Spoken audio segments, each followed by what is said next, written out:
সম্মানিত দিনী ভাই ও বোন, 6 প্রকারের নারী তাহাজ্জুদ নামাজ পড়ে চিৎকার করে কেঁদে কেঁদে দোয়া করলেও তার দোয়া কবুল হবে না, এমনকি মৃত্যুর সঙ্গে সঙ্গে তারা জাহান্নামে চলে যাবে, জান্নাতের সুগ্রাণও তারা পাবে না। নাউযুবিল্লাহি মিন যালিক। সম্মানিত মা ও বোন, যারাই আলোচনাটি শুনছেন গভীরে মনোযোগ দিয়ে শুনুন এবং দেখুন এই 6 প্রকারের নারীর অন্তর্ভুক্ত আপনিও হয়েছেন কিনা। সম্মানিত মা ও বোন, এই 6টি ভুলের কোনো একটি ভুল যদি আপনার মাঝে পাওয়া যায় তাহলে আপনি বুঝে নেবেন সুনিশ্চিতভাবে আপনি মৃত্যুর সঙ্গে সঙ্গে জাহান্নামে চলে যাবেন, জান্নাতের সুগ্রাণও আপনি পাবেন না।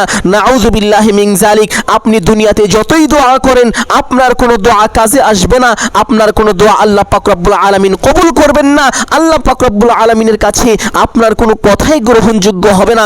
সম্মানিতা মা ও বোন, শুধু তাই নয়, আল্লাহ রাসূল সাল্লাল্লাহু আলাইহি ওয়াসাল্লাম যখন মিরাজে গিয়েছিলেন, মিরাজে গিয়ে জান্নাত জাহান্নাম দেখলেন, আল্লাহ রাসূল সাল্লাল্লাহু আলাইহি ওয়াসাল্লাম জাহান্নামের ভিতরে দেখতে পেলেন উম্মতের নারীরা কঠিন ভয়াবহ আযাবের মধ্যে লিপ্ত আছেন। নাউযুবিল্লাহি মিন যালিক। যা দেখে আল্লাহ রাসূল সাল্লাল্লাহু আলাইহি ওয়াসাল্লাম কেঁদে ফেলেছেন, আল্লাহ রাসূল সাল্লাল্লাহু আলাইহি ওয়াসাল্লাম চোখের পানি ধরে রাখতে পারেননি। সম্মানিতা মা ও বোন, এই কঠিন শাস্তি আপনারা কিভাবে ভোগ করবেন, এই কঠিন আযাব থেকে, এই কঠিন শাস্তি থেকে যদি বাঁচতে চান, জাহান্নাম থেকে যদি বাঁচতে চান, তাহলে অবশ্যই আপনাকে এই 6টি বিষয় জানতে হবে এবং এই 6টি ভুল থেকে বেরিয়ে আসতে হবে। সম্মানিত দিনী ভাই ও বাবারা, যারাই আলোচনাটি শুনছেন নিজেরা শোনার পাশাপাশি মা ও বোনদেরকে আলোচনাটি শোনার সুযোগ করে দিবেন, যেন তারা এই আলোচনাটি শুনে 6টি ভুল থেকে তারা বেরিয়ে আসতে পারে। সম্মানিত দিনী ভাই ও বোন, শুধু যে তারাই জাহান্নামে চলে যাবে বিষয়টি এমন না।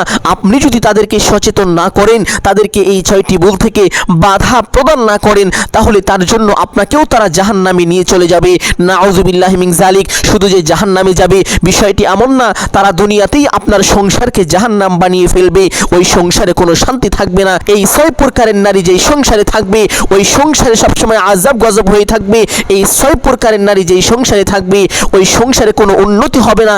এই 6 প্রকারের নারী যেই সংসারে থাকবে, অতএব সম্মানিত দিনী ভাই বোন, আপনার সংসারকে জাহান্নাম বানিয়ে ফেলবে যদি এই 6 প্রকারের নারীকে আপনি ঠাঁই দিয়ে থাকেন।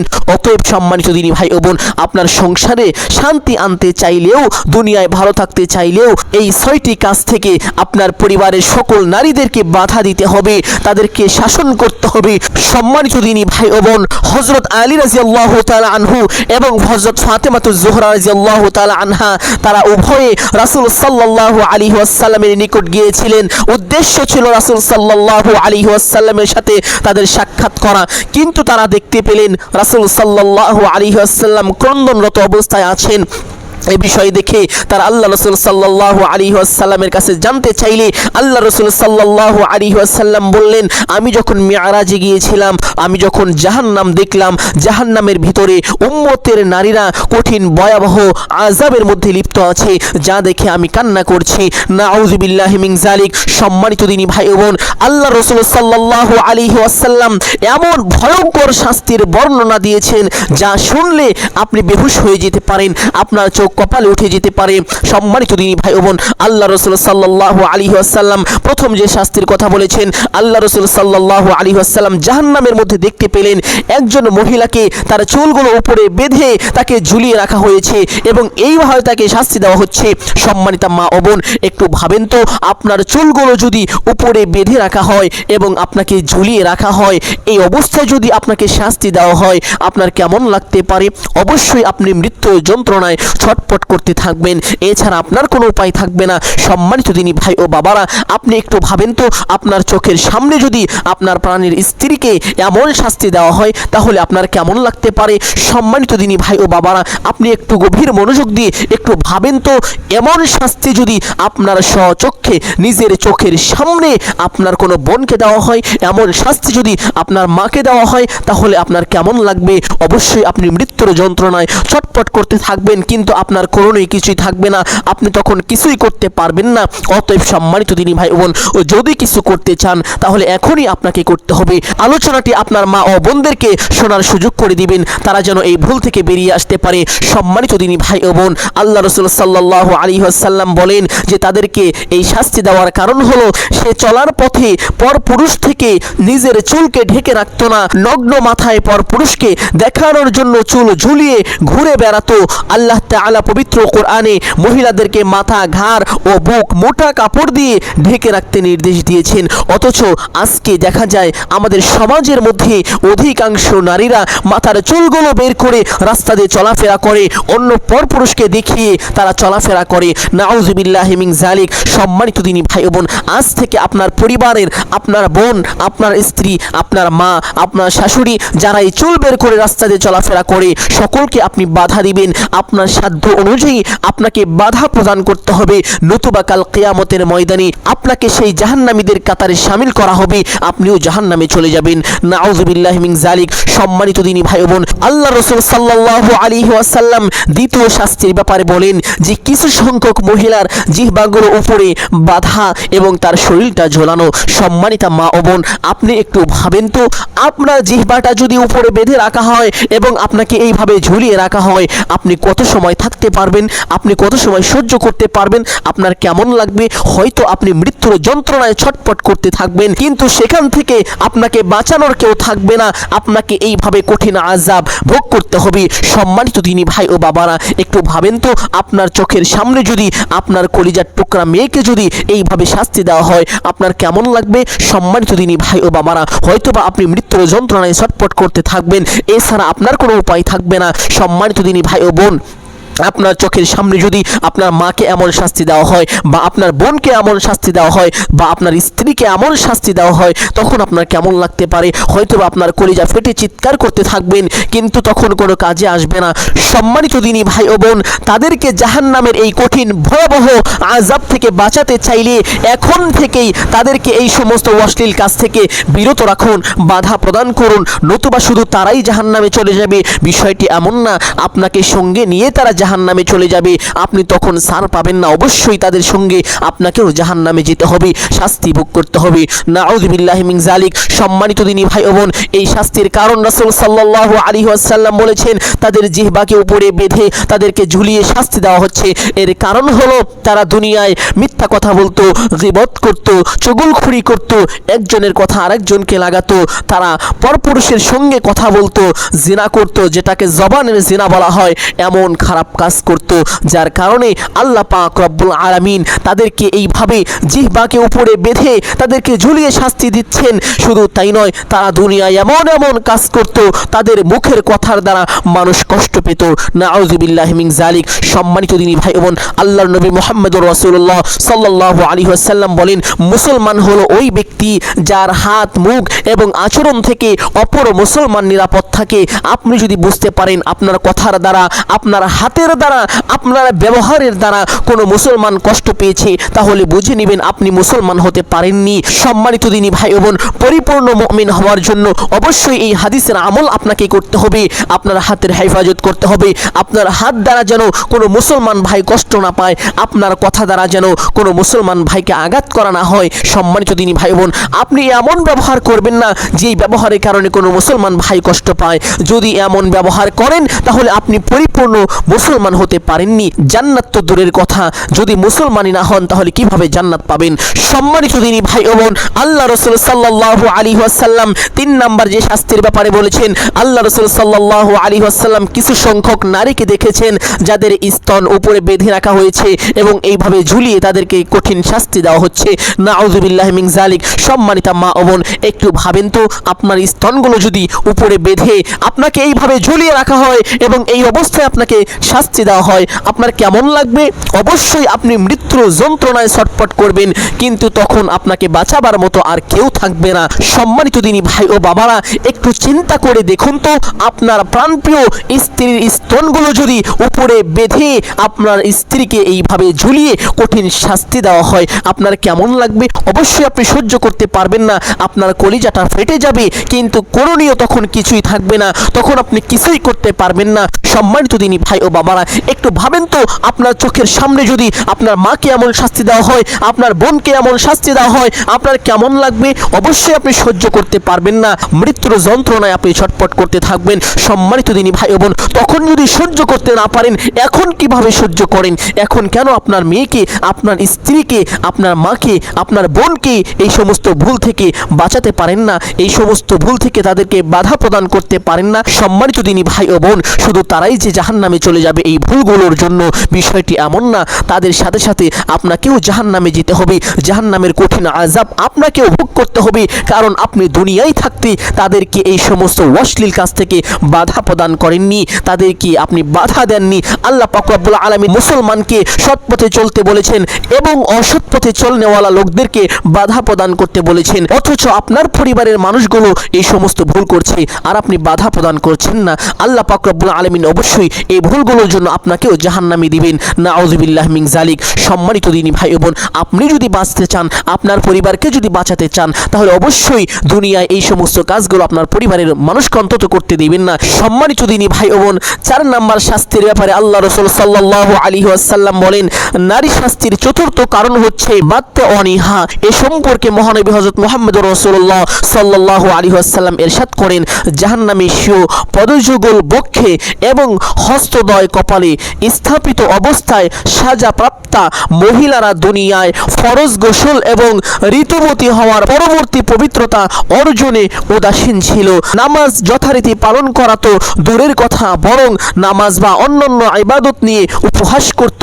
সম্মানিতা মা ও বোন, গোসল ফরজ হওয়ার সঙ্গে সঙ্গে আপনাদেরকে পবিত্র হওয়াটা অতি জরুরি এবং উত্তম। সম্মানিতা মা ও বোন, যে সকল নারী অপবিত্র থেকে পবিত্র হতে অলসতা বোধ করে তারা হলো জাহান্নামী নারী। মৃত্যুর সঙ্গে সঙ্গে তারা জাহান্নামে চলে যাবে।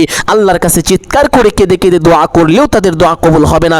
সম্মানিত দিনী ভাই বোন, এই সমস্ত নারী যে সংসারে থাকবে ওই সংসার পুরাই জাহান্নাম হয়ে যাবে। ওই সংসারে কোনো শান্তি থাকবে না, উন্নতি থাকবে না, বরকত থাকবে না, শুধু আযাব গজব বিপদ আপদ দ্বারা ভরপুর থাকবে ওই সংসার। অতএব সম্মানিত দিনী ভাই ও বাবারা, আপনি আপনার সংসারে শান্তি দেখতে চাইলে, শান্তি আনতে চাইলে আল্লাহ পাক রব্বুল আলামিনের কাছে বেশি বেশি সাহায্য চাইবেন এবং অবশ্যই আপনার স্ত্রীদেরকে এই সমস্ত কাজ থেকে বিরত রাখবেন, যেন তারা অপবিত্র থেকে পবিত্র হতে অলসতা না করে।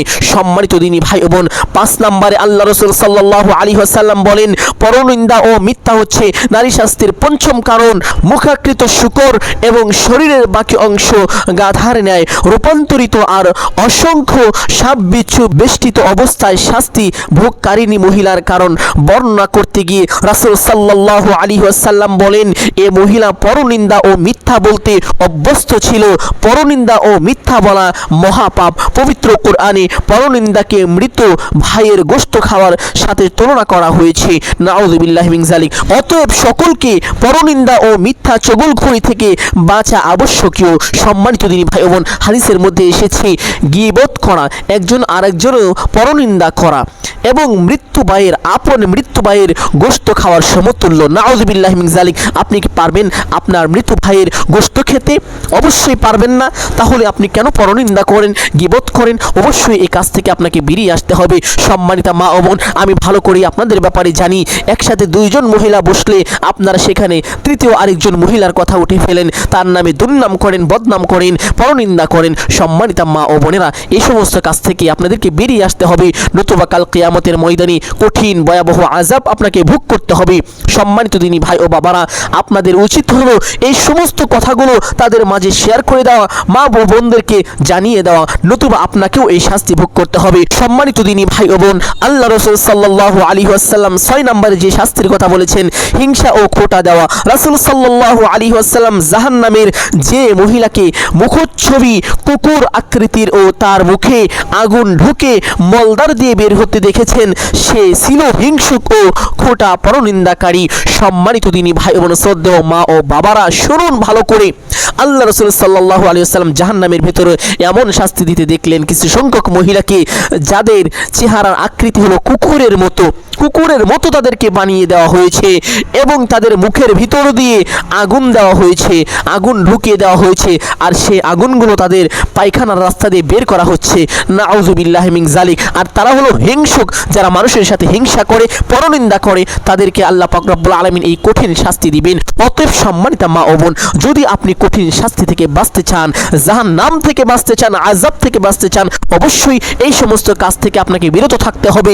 যারা এই সমস্ত কাজ করে ফেলেছেন, করণীয় কি, কিভাবে বেঁচে যাবেন শাস্তি থেকে, জাহান্নাম থেকে, তাদেরকে আমি শেষের দিকে বলে দিব ইনশাআল্লাহ। ইস্তেগফার পড়ি তাদের জীবনের গুনাহকে আল্লাহ পাক রব্বুল আলামিনের কাছ থেকে ক্ষমা করিয়ে নেওয়ার চেষ্টা করব।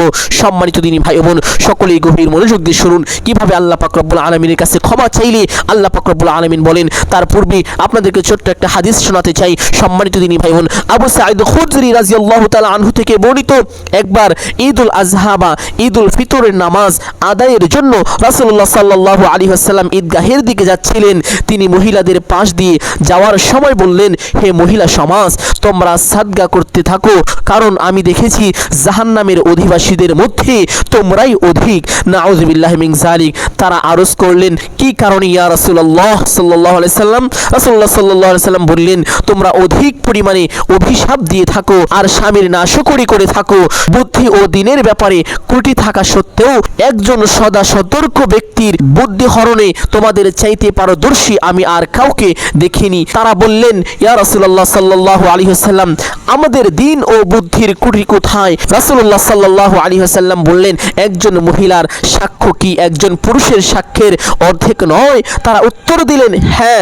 তখন তিনি বললেন, তথা রাসূল সাল্লাল্লাহু আলাইহি ওয়াসাল্লাম বললেন, এ হচ্ছে তাদের বুদ্ধির ত্রুটি। আর হায়েজ অবস্থায় তারা কি নামাজ ও রোজা থেকে বিরত থাকে না? তারা বললেন, হ্যাঁ। রাসূল সাল্লাল্লাহু আলাইহি ওয়াসাল্লাম বললেন, এই হলো তাদের দিনের ত্রুটি। সম্মানিত দিনী ভাই ও বোন, হযরত আবু হুরায়রা রাদিয়াল্লাহু তাআলা আনহু থেকে বর্ণিত, রাসূলুল্লাহ সাল্লাল্লাহু আলাইহি ওয়াসাল্লাম ইরশাদ করেছেন, দুই শ্রেণীর দোজখীয় এখনো আমি দেখিনি, কারণ তারা এখন নেই, ভবিষ্যতে আত্মপ্রকাশ করবে। এক শ্রেণী হচ্ছে ওই সকল মানুষ যাদের হাতে ষাঁড়ের লেজের মতো চাবুক থাকবে, যা দিয়ে তারা মানুষকে প্রহার করবে। দ্বিতীয় শ্রেণী হচ্ছে ওই সকল নারী যারা হবে পোশাক পরিহিতা, নগ্ন, আকৃষ্টকারী, তাদের মাথা হবে উটের হেলানো কুজের ন্যায়। এরা জান্নাতে যাবে না, জান্নাতের খুশবুও পাবে না, অথচ জান্নাতের খুশবু তো এত এত দূর থেকে পাওয়া যাবে। সুবহানাল্লাহ বিহামদি। সম্মানিত দিনী ভাই বোন, আমার আলোচনার সাথে অবশ্যই হাদিসের মিল আছে, প্রত্যেকটি কাজের মিল আছে। এর পরেও কিছু সংখ্যক মানুষ আমাকে গালিগালাজ করবে, আমি জানি, এতে আমার কষ্ট পাওয়ার কিছু নেই। কিছু সংখ্যক মানুষ তো থাকবেই যারা আমাকে দেখতে পারবেন না, গালিগালাজ করবেন, কোনো সমস্যা নেই, করতে থাকেন। সম্মানিত দিনী ভাই বোন, এই হাদিসের বেপরদা নারীদের প্রতি কঠিন হুঁশিয়ারি শোনানো হয়েছে। সুতরাং তাদের মৃত্যুর আগেই তাওবা করে পর্দার বিধানের দিকে ফিরে আসা কর্তব্য। সম্মানিত দিনী ভাই বোন, কিভাবে তওবা করিবেন? এই 6টি ভুল যারা করেছেন, কিভাবে আল্লাহ পাক রব্বুল আলামিনের কাছ থেকে ক্ষমা চাবেন আমি আপনাদেরকে বলে দিব। সকলে আমার সঙ্গে সঙ্গে পড়বেন। তার আগে আপনাদেরকে কয়েকটি কথা বলতে চাই। সম্মানিতা মা ও বোন, আমাদের বাংলাদেশের মধ্যে যারা উম্মতে মুসলিমা রয়েছেন, মুসলিম উম্মতের যে সকল নারী রয়েছেন, তারা হলো মণিমুক্তার মতো, তারা হলো হীরার মতো। আমাদের কাছে তারা অত্যন্ত দামি, মহামূল্যবান সম্পদ। আল্লাহ রাসূল সাল্লাল্লাহু আলাইহি ওয়াসাল্লাম বলেন, পৃথিবীর সবচেয়ে দামি উত্তম সম্পদ হলো একজন নেককারিনী স্ত্রী। অতএব সম্মানিতা মা ও বোন, আমরা আপনাদেরকে শ্রদ্ধা করি, সম্মান করি। এই নয় যে আপনারা বেপরদা হয়ে মৃত্যুবরণ করবেন, আপনারা পতিতা হয়ে মৃত্যুবরণ করেন, আমরা এটা চাই না। আমরা আমাদের মা বোনদের ইজ্জত রক্ষার জন্য অবশ্যই যথেষ্টভাবে চেষ্টা চালাবো, এবং যদি জিহাদ করতে হয় প্রয়োজনে আমরা তাও করব। সম্মানিতা মা ও বোন, কখনোই আমরা আপনাদের ইজ্জতের খনন হতে দিব না। সম্মানিতা মা ও বোন, ইদানিং শোনা যাচ্ছে কিছু সংখ্যক নারীরা নারী সংস্কার নিয়ে একটি কমিশন গঠন করেছে, আর এটা তারা বাস্তবায়ন করতে চায়। কিন্তু আমি দেখলাম তাদের যে সকল কথা রয়েছে, যে সকল কার্যকলাপ রয়েছে, প্রত্যেকটি হলো ইসলাম বিদ্বেষী, তার প্রত্যেকটি কথা হলো কোরআন বিরোধী। সম্মানিতা মা ও বোন, আমরা তো এগুলো চাই না। আমরা চাই আপনাদেরকে জান্নাতে নেওয়ার জন্য, আমরা চাই আপনাদেরকে জাহান্নাম থেকে বাঁচানোর জন্য। আপনারা কেন জাহান্নামে যাবেন? কেন জান্নাত থেকে আপনারা বঞ্চিত থাকবেন? সম্মানিতা মা ও বোন, এটা আমরা কখনোই হতে দিব না, হতে দিব না ইনশাআল্লাহ। সম্মানিতা মা ও বোন, আপনারা যেমন ছিলেন কোরআন ও হাদিস অনুযায়ী আপনারা পর্দা করে চলবেন। এই সকল ফিতনা থেকে অবশ্যই আপনাদেরকে বেঁচে থাকতে হবে, নতুবা আপনাদেরকে এই 6টি কঠিন কঠিন ভয়াবহ শাস্তি ভোগ করতে হবে। হবে। সম্মানিতা মা ও বোন, দ্বীনি খিদমতে আলোচনাটি শেয়ার করবেন এবং যারা ধৈর্য ধরে আলোচনাটি শুনলেন তাদেরকে এখন আল্লাহ পাক রব্বুল আলামিনের কাছ থেকে তওবা করিয়ে ক্ষমা চাইয়ে দিব ইনশাআল্লাহ। সম্মানিতা মা ও বোন, সকলেই 3 বার পড়ুন আস্তাগফিরুল্লাহ আস্তাগফিরুল্লাহ আস্তাগফিরুল্লাহ। 3 বার আস্তাগফিরুল্লাহ সহি শুদ্ধ করে পড়েন। যারা পড়েননি তারা সহি শুদ্ধ করে পড়ে নেন। ইস্তেগফার 3 বার পড়ার পরে একবার পড়েন আউযু বিল্লাহি মিনাশ শাইতানির রাজিম বিসমিল্লাহির রহমানির রহিম। একবার ছোট্ট একটি সূরা সূরাতুল ফাতিহা পাঠ করেন। আলহামদুলিল্লাহি রাব্বিল আলামিন আর রহমানির রহিম মালিকি ইয়াউমিদ্দিন ইয়্যাকা না'বুদু ওয়া ইয়্যাকা নাস্তাঈন ইহদিনাস সিরাতাল মুস্তাকিম সিরাতাল লাযীনা আন'আমতা আলাইহিম গায়রিল মাগদুবি আলাইহিম ওয়ালাদ-দাল্লিন। আমিন বলুন একবার, আমিন। অতঃপর বিসমিল্লাহ পাঠ করেন। বিসমিল্লাহির রহমানির রহিম। অতঃপর একবার একটি দামি সূরা পাঠ করবেন, সূরা ইখলাস। কুল হুয়াল্লাহু আহাদ আল্লাহুস সামাদ লাম ইয়ালিদ ওয়া লাম ইউলাদ ওয়ালাম ইয়াকুল লাহু কুফুয়ান আহাদ। অতঃপর দুরূদ পাঠ করবেন, ছোট্ট একটি দুরূদ আমার সঙ্গে সঙ্গে পড়ুন। আল্লাহুম্মা সাল্লি আলা মুহাম্মাদ ওয়া আলা আলি মুহাম্মাদ আল্লাহুম্মা সাল্লি আলা মুহাম্মাদ ওয়া আলা আলি মুহাম্মাদ আল্লাহুম্মা সাল্লি আলা মুহাম্মাদ ওয়া আলা আলি মুহাম্মাদ। সকলে দোয়ায় শামিল হই।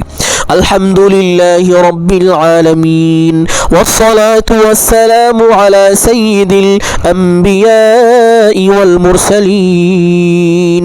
হে আল্লাহ, আমরা কিছু সংখ্যক গুনাহগার বান্দা গুনাহের বোঝা মাথায় নিয়ে আপনার দরবারে দুইখানা হাত তুলে দিয়েছি আল্লাহ, ভিক্ষুকের ন্যায় ফকিরের ন্যায়। ইয়া আল্লাহ, ইয়া রহমানুর রহিম, ইয়া গফফার, ইয়া করিম, ইয়া সত্তার, ইয়া জব্বার, ইয়া খালিক। এই কঠিন ভয়াবহ শাস্তি আমাদের এই মা ও বোন সহ্য করতে পারবে না আল্লাহ। ইয়া রাব্বুল আলামিন, ইয়া আরহামার রাহিমিন, ইয়া রাহিমাল মাসাকিন। ইয়া আল্লাহ, যারা এই সকল ভুল করেছে, অন্যায় করে ফেলেছে, সকলকে আপনি ক্ষমা করে দিন আল্লাহ। ইয়া রাব্বুল আলামিন, আমরা পুরুষ ভাইয়েরা যে সকল গুনাহ করেছি প্রত্যেকটি গুনাহের জন্য আপনার কাছে লজ্জিত অপমানিত আমরা ক্ষমা চাই আল্লাহ, আমাদেরকে ক্ষমা করুন। লা তাকুনাতু মির রাহমাতিল্লাহ, আপনার রহমত থেকে আমাদের নৈরাশ হতে নিষেধ করেছেন, আপনার রহমতের আশা করতে বলেছেন। আমরা আপনার রহমতের আশায় আমরা দুটি হাত তুলে দিয়েছি। আমরা প্রত্যেকেই আমাদের গুনাহের জন্য ক্ষমা চাই আল্লাহ, আমাদেরকে আপনি ক্ষমা করুন। ইয়া রাব্বুল আলামিন, আপনার হাবিবের উসিলা করে আমাদেরকে ক্ষমা করুন এবং এই সমস্ত কাজ থেকে আমাদেরকে হেফাজত করুন, বিরত রাখুন। ইয়া রাব্বুল আলামিন, আপনার হাবিবের উসিলা করে আমাদের দোয়াকে কবুল আর মঞ্জুর করুন। সুবহান রাব্বিকা রাব্বিল ইজ্জাতি আম্মা ইয়াসিফুন ওয়া সালামুন আলাল মুরসালিন ওয়ালহামদুলিল্লাহি রাব্বিল আলামিন। সকলেই একবার দুরূদ পাঠ করি। আল্লাহুম্মা সাল্লি আলা মুহাম্মাদ ওয়া আলা আলি মুহাম্মাদ। সম্মানিত দিনী ভাই বোন, আমি আশা করছি আল্লাহ পাক আমাদের জীবনের সমস্ত গুনাহকে ক্ষমা করে দিয়েছেন, কারণ আল্লাহ পাক রব্বুল আলামিন বলেছেন যে কোনো বান্দা যদি আমার কাছে ক্ষমা চায় আমি তাহলে তাকে ক্ষমা করে দিই। আল্লাহ পাক আরো বলেন, হে আমার বান্দারা, আমার রহমত থেকে তোমরা কখনোই নৈরাশ হইও না, সবসময় আমার রহমতের আশা রাখিও। আমরা আল্লাহ পাক রব্বুল আলামিনের রহমতের আশায় আমরা ক্ষমা চেয়েছি, অবশ্যই আল্লাহ আমাদেরকে ক্ষমা করেছেন। সকলে দ্বীনি খিদমতে সদকায়ে জারিয়ার উদ্দেশ্যে এই ছোট্ট আলোচনাটি একটি হলেও শেয়ার করে দিবেন ইনশাআল্লাহ। সম্মানিত দিনী ভাই বোন, সকলের জন্য দোয়া করি। আল্লাহ পাক রব্বুল আলামিন সকলকে জানে মালে বরকত দান করুন, সকলকে আল্লাহ পাক রব্বুল আলামিন ভালো রাখুন। সকলেই বলি আমিন সুম্মা আমিন। আসসালামু আলাইকুম ওয়া রাহমাতুল্লাহি ওয়া বারাকাতুহু।